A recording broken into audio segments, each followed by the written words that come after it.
Hey guys, it's Sam, and this is my spoiler-free review of Landline by Rainbow Rowell. This book is an adult novel from Rainbow Rowell, and it follows our main character, Georgie, who is having some relationship problems with her husband, Neil. They've been struggling for a while, but it really all comes to a head when Georgie stays behind for Christmas for work because she finally gets part of her big break for work, and this really upsets Neil, so he takes the two girls that they have together and goes up to visit his mom, which is what they were going to do before, and everything is kind of tumultuous and they're not really sure where their relationship sits. Because of this, while Georgie is visiting her mother, she goes and calls Neil from the landline phone and ends up talking to Neil from when they first started dating. So there's a bit of magical realism to this story. This story gets a lot of mixed reviews, but I absolutely loved it. I don't know if I'm just the target audience by being a little bit older and being in more of a long-term relationship, but this doesn't overly romanticize romance, and it definitely nails home the point of the fact that relationships are work, marriage is work, and that it's not all smooth sailing because you find somebody that you love. So first, let me talk about the magical realism kind of telephone, magical phone element.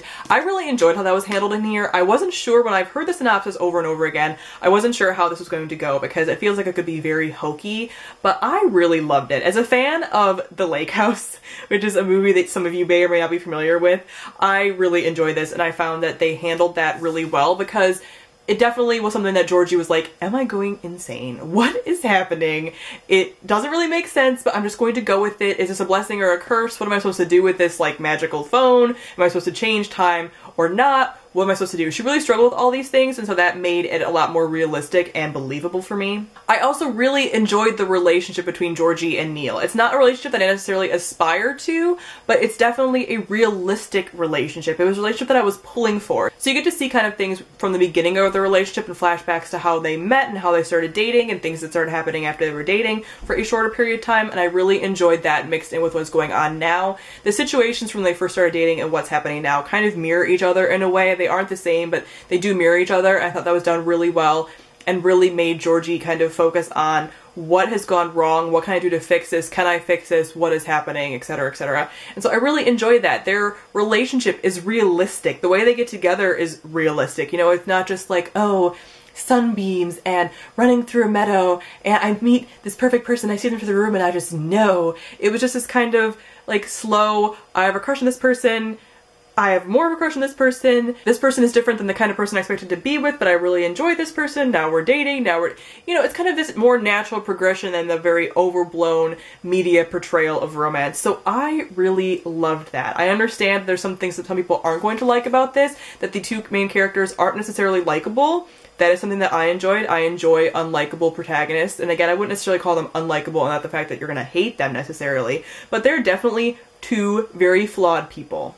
Their flaws are shown, their flaws are admitted by both of them, they know that there are things that they really have to work on, and that not everything is going to be, again, perfect when you get married. It's not like, oh, we get married and everything's going to be fine. Like, there are definitely things that they don't like about each other, and that's things they have to work on. So I'm gushing a lot about this relationship, but it's obviously something that you don't really see a ton in media, in any kind of media. Honestly, you know, I read a lot of young adult books, I read a mix of both, but I read a lot of young adult books, so I see this very, like, stereotypically perfect, like, oh, everything is great, we get together and then the series is done or the book is done or whatever, you don't get to see the development. This is a very realistic showing of what happens to those, like, ideal romanticized relationships and the struggles that happen and everything, and I really, really enjoyed it.